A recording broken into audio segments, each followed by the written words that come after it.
처음부터 그렇게 달진 않았을 거 아니에요. 그럼 언제부터 이렇게 달아진 거예요? 시리얼 처음에 만든 사람이 존 하비 켈로그잖아요. 형은 당연히 설탕은 넣으면 안 되는데 동생은 완전히 사업가예요. 이게 달아지면 팔린다. 네. 그리고 포스트는 그 요양병원의 환자였어요. 환자. 사실 저 옛날에 러시아 쪽에 살았던 적이 있었는데 요만한 커피잔 같은 데다가 뮤즐리를 담아줘요. 우유 없이 그냥 퍼먹어. 그 소랑 뭐가 달라? 그러니까 씹으면서 침이 나와가지고.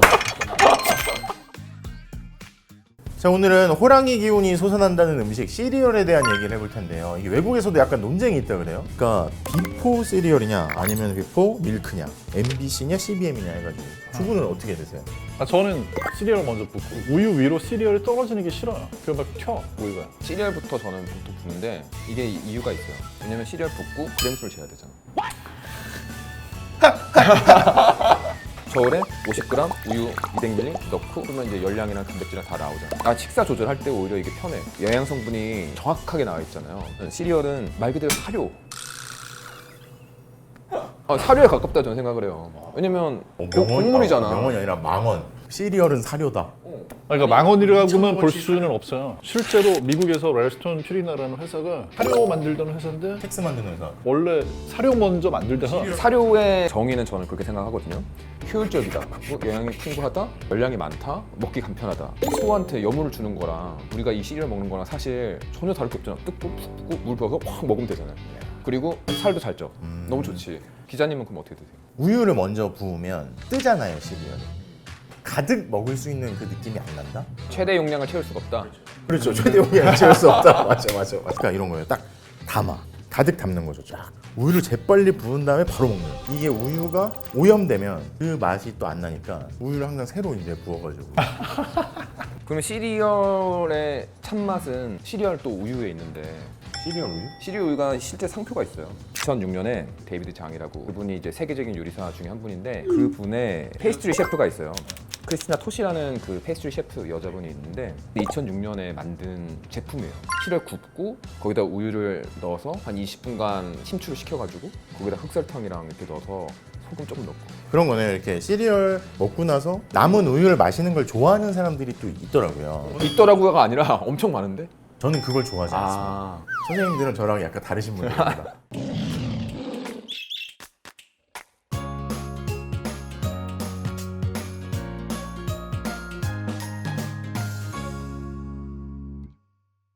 외국에서 저희 호텔 레스토랑에 있었거든요. 그 아침을 차려주는 걸 했었어요.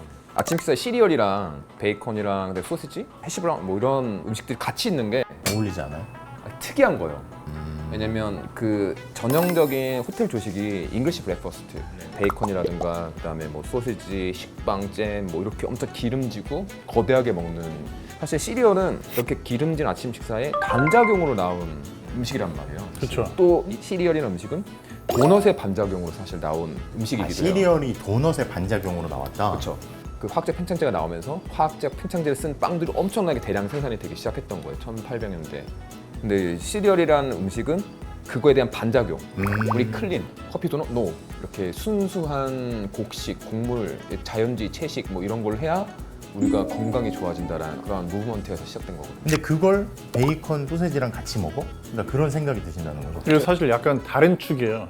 베이컨 소시지를 아침에 먹어야 된다는 측과 아침에 시리얼을 먹어야지 하는 측은 아침을 먹는 게 일단 좋다라는 데서는 똑같아 뜻이. 그런데 뭘 먹어야 되느냐에 대해서는 굉장히 다른 축이야. 그걸 만약에 지식이 없었으면 사실 상관이 없었겠네요, 그렇죠?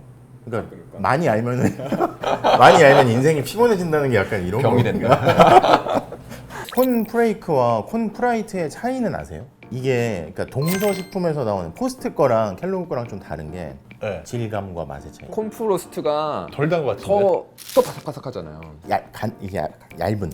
아작아작아작아작아작아작 이렇게 막 살얼음 씹는 느낌이 나고 저는 느끼는 콘프로스트가 좀 더 단데 근데 이건 질감에서 오는 차이가 좀 있다고 생각을 해요. 질감이 질감. 약간 이게 섬세하다고 해야 되나? 바삭바삭하고 콘프라이트는 약간 툭툭툭툭 이렇게 좀 켈로그 게 더 얇은 편이에요. 얇은 편이라서 더 잘 눅눅해져요, 빨리. 그리고 얘들이 더 코팅이 많이 돼 있으니까 더 달아요. 맞아요. 콘프로스트가 좀 더 달아요. 더 달아요. 그러니까 처음부터 그렇게 달진 않았을 거 아니에요, 그러면. 그럼 언제부터 이렇게 달아진 거예요? 이 시리얼 처음에 만든 사람이 존 하비 켈로그잖아요. 병원 운영했던 분이라고. 사실 이제 부자가 된 사람은 이분이 아니고 이분 동생. 형하고 동생의 성격이 되게 달라요.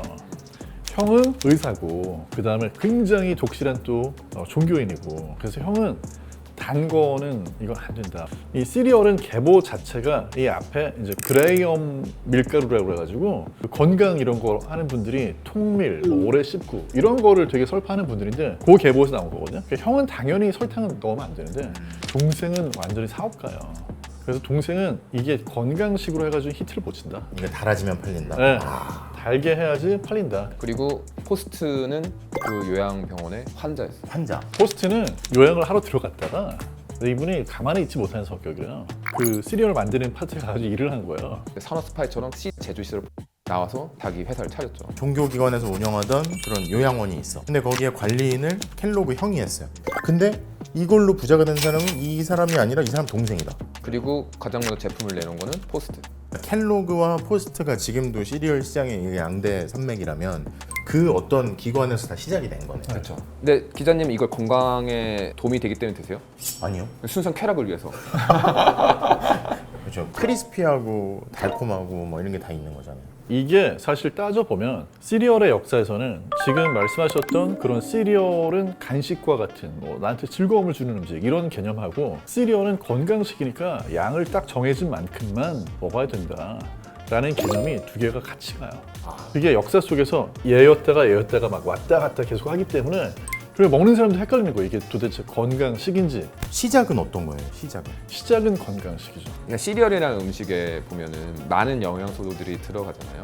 그래서 실제로 이 시리얼 덕분에 성장기에 있는 아이들이 많이 걸렸던 초기의 병들이 많이 사라졌다고 얘기해요. 시리얼 덕분에 네, 뭐 비타민 D도 들어가고 뭐 철분, 무기질 이런 것들을 막으면서 뭐 FDA든 이런 데서 권장을 많이 했고. 뭐 유전적인 차이도 있다고들 얘기를 하지만 유럽이나 미국에서 봤을 때는 거기 사람들은 키가 크든 작든 다리가 되게 쭉쭉 곧잖아요.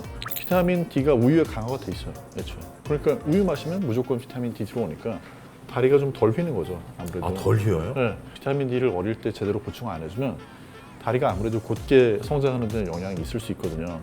근데 우유에는 비타민 D가 원래부터 들어있는 게 아니에요. 그러니까 이걸 60년대 영국에서 한때 뺀 적이 있었어요. 비타민 D를 우유에서. 그랬더니 다리가 휘고 구루병 걸린 애들 너무 많이 나오니까 아 이거는 빼면 안 되겠다. 그래서 다시 집어넣었어요. 시리얼 같은 경우도 영양 강화를 해서 넣는다는 거는 먹는 사람한테는 되게 의미가 크죠. 영양소가 원래 있는 거예요? 아니면 이게 뭐 첨가하기가 좋은 거예요? 뭐 이게 어떻게 하는 거예요? 영양 강화한 거죠. 밀가루에다가 비타민을 집어넣어가지고 만드는 거고 재료에 처음부터 배합을 해서 넣겠죠. 근데 그렇게 해서 강화를 했어. 여러 가지 영양소가 애들한테 막 갖춰져서 막 병도 사라지고 초기에 그랬는데 너무 달다 막 이런 얘기가 나오는 거잖아요. 이게 양육 방식하고도 또 연관이 있는 거예요. 2차 세계대전 이후로 여성 인력의 사회 진출이 더 활발해졌는데 그러니까 전쟁 때 남자들이 없어서 여자들이 들어가서 거기에 그 자리에서 일을 하던 게 이제 계속 이어졌고 경향이 있었으니까. 그때의 미국을 중심으로 한 선풍적인 인기를 끌었던 양육 방식은 독립적인 아이를 기르기 위해서 아이에게 뭔가 자극적으로 키워라. 아이들이 시리얼 같은 경우는 이렇게 쉽게 먹을 수 있잖아요. 간편하게. 그리고 달아. 지금 엄마들이 막 아침에 바쁘고 막 일해야 되는데 빨리빨리 뭔가를 먹여서 보내는 게 시리얼이 되게 좋았다. 뭐 엄마들이 바빴고 그다음에 양육 방식도 뭐 독립적으로 키우라고 하고 또 이 음식도 있고 달고 이런 것들이 그 2차 세계대전 전후에 약간 다 맞아 떨어진 거예요. 그러면서 이 시리얼이라는 제품이 그때 폭발적인 성장을 하게 됩니다. 그게 완전히 그냥 꽃을 피워버린 게 80년대 이제 로널드 레이건이 대통령 하면서 규제 풀자. 모든 분야에서 규제를 푸는 쪽으로 가자. 그 시리얼 회사들이 설탕을 넣고 달달하게 만들고 설탕 코팅하고 그때 완전 꽃을 피웠다가 그 반작용으로 90년대 들어가지고는 이제 건강하지 못한 음식이다. 근데 애초에 여기에서 우리가 꼭 짚고 넘어가야 되는 거는 시리얼에는 당이 들어가든 안 들어가든 탄수화물이 많이 들어있잖아요. 그렇죠. 그 위에다 다시 또 설탕 코팅을 할 필요는 없는 거죠. 밥 위에다 설탕 뿌려 먹는 거랑 마찬가지잖아요.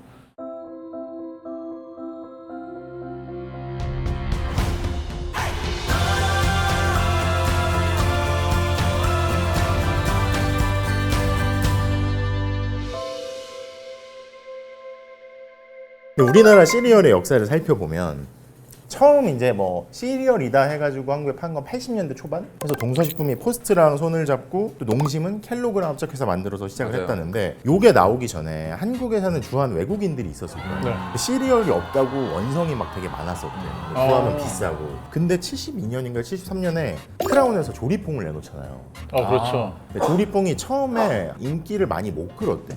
많이 못 끌었는데 이게 갑자기 용산의 고급 아파트 외국인들이 사는 데서 이 사람들이 시리얼 같은 게 나왔다.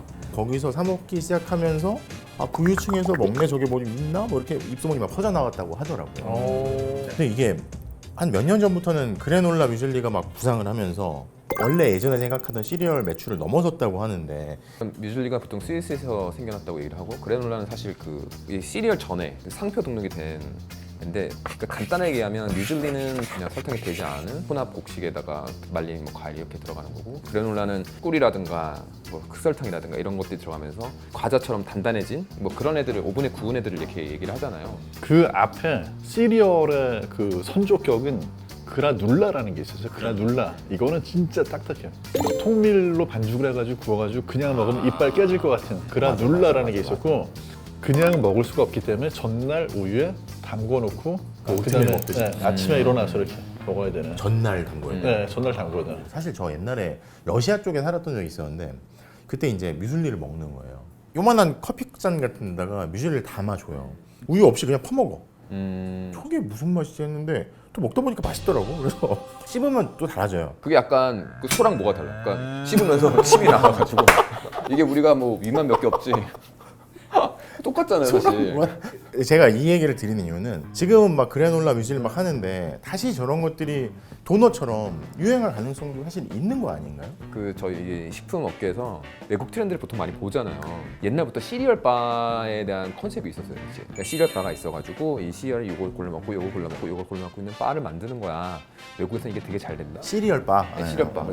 예, 유학 갔다 오신 분들이 가끔 뭐 그런 걸 차리기도 했어요. 한두 개 차렸는데 다 잘 안 됐어요.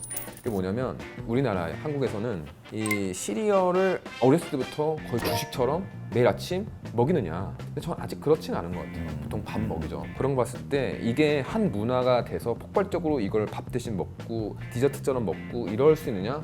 저는 약간 10년 이내에는 가능성은 없다. 근데 저는 앞으로 뭐 한국에서든 아니면 미국에서든 시리얼한테 기회가 또 올 거라고 생각해요.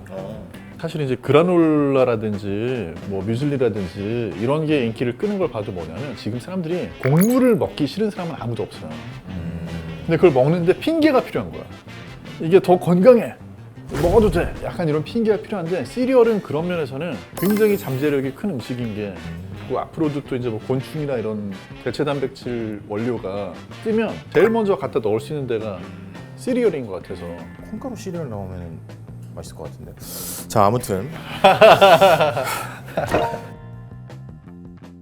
자, 오늘 푸드나잇에서 시리얼에 대해서 얘기를 나눠봤고요. 두 분의 전망 중에서 과연 한 5년 뒤쯤에 10년 뒤쯤에 두 분의 전망이 어떤 게 살아남을지를 생각해 보면서 다음 시간에 또 든든한 음식 이야기와 함께 찾아오겠습니다.